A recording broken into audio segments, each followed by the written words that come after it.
Hello there and welcome back to another edition of Silly Car Showdown. Today we are taking a look at the 1966 Chevrolet Nova.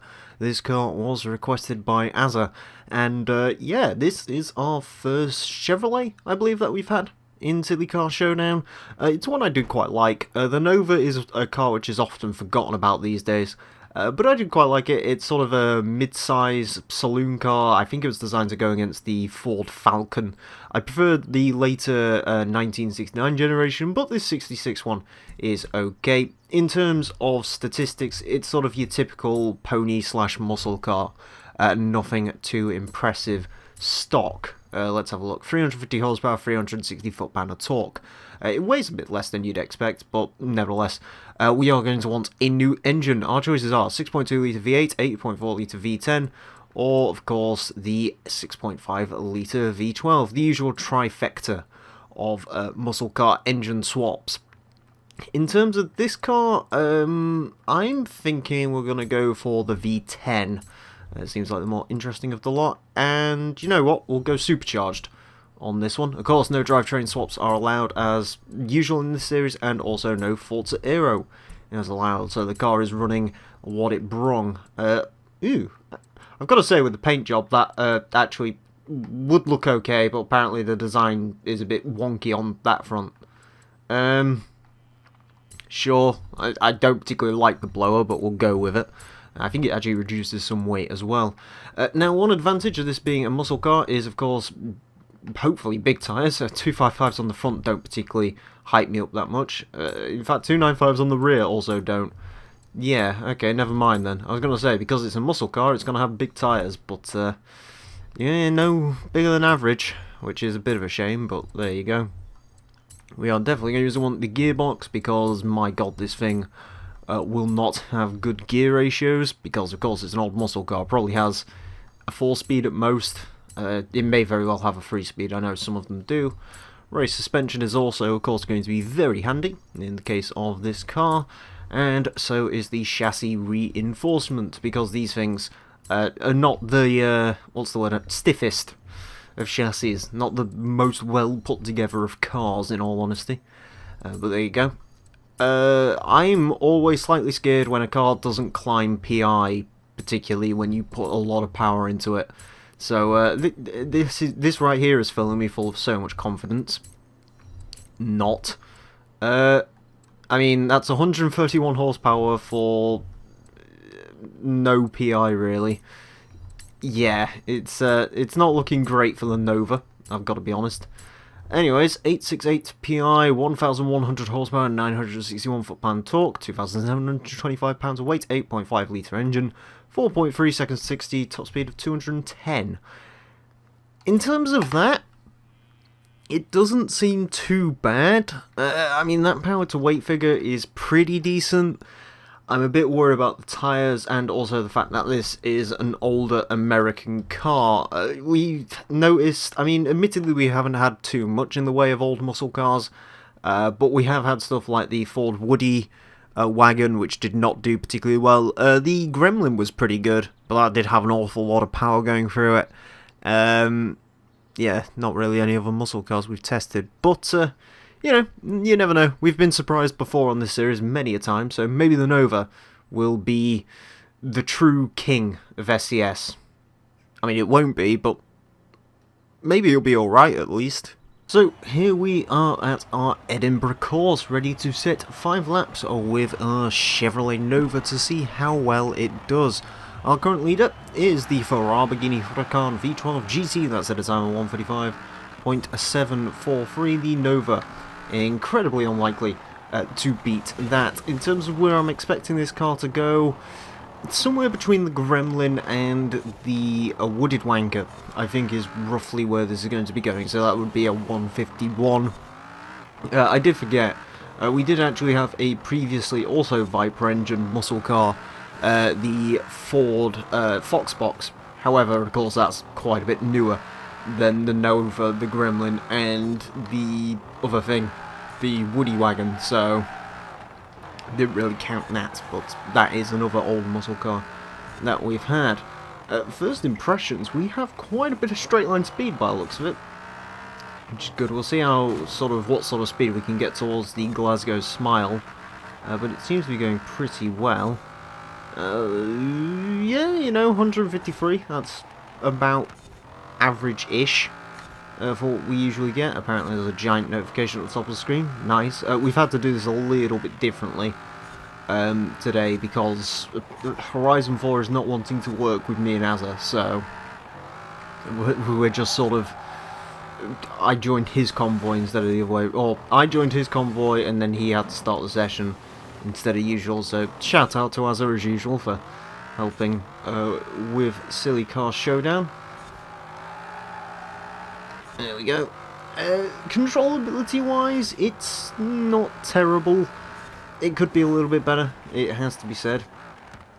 But it's not super awful, it's not like got death dealing oversteer or anything like that. Or not quite anyway.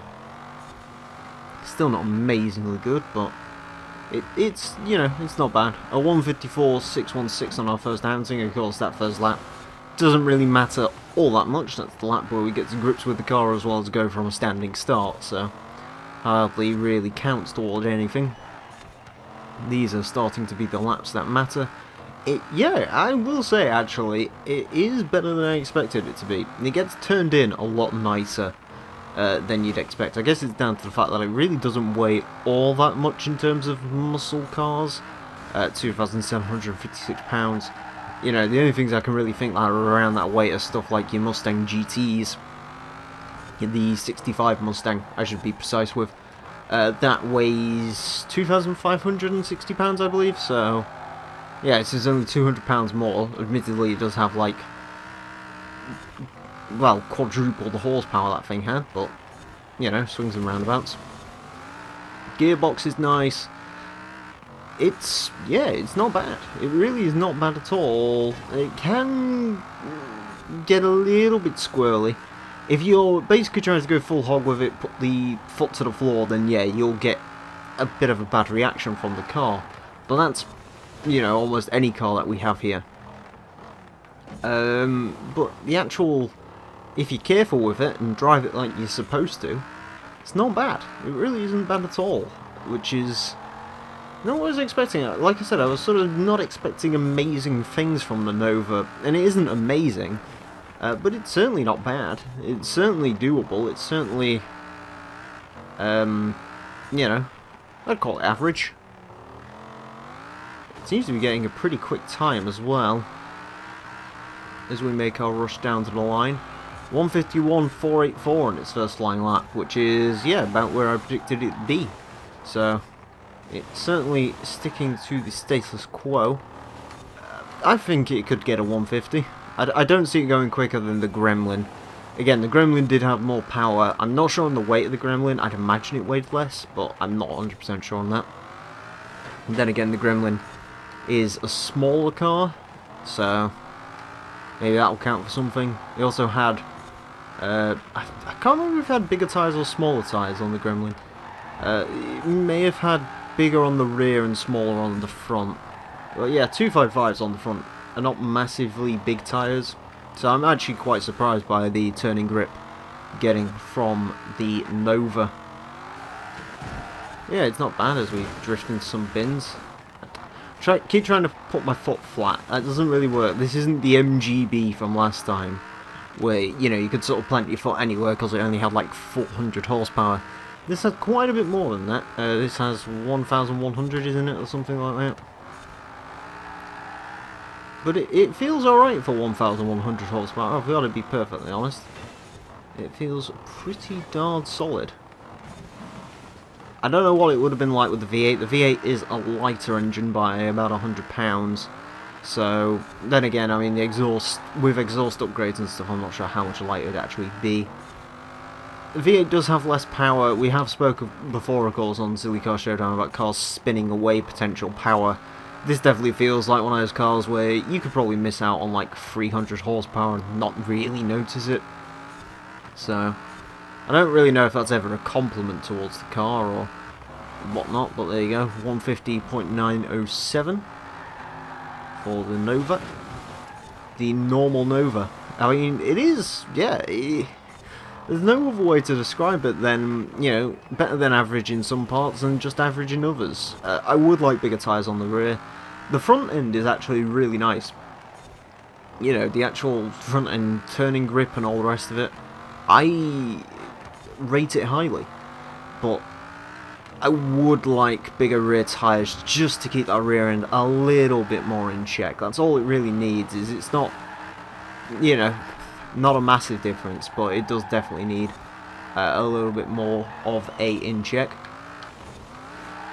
Sorry about that. Yeah. There we go.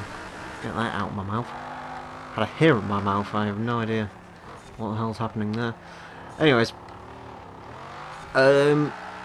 Yeah, that might have messed this lap up slightly. A rogue hair, which apparently has come from, I have literally no idea where.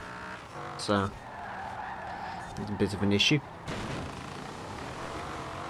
Alright, now that that's all salted, and I also like how this paint job apparently says aluminium don't touch. The Nova doesn't have many good paint jobs, as you can probably expect, so I sort of had to go with... I quite like this one. I've got no idea. I'm assuming it's a replica of something. No idea what. It says 420 horsepower on the front as well, which I find funny, considering this car has a lot more than that now. To be fair, this lap was never going to be the quickest. It all comes down to this final one then. Again, though, to be perfectly clear, I don't really see us eking that much more time out of this.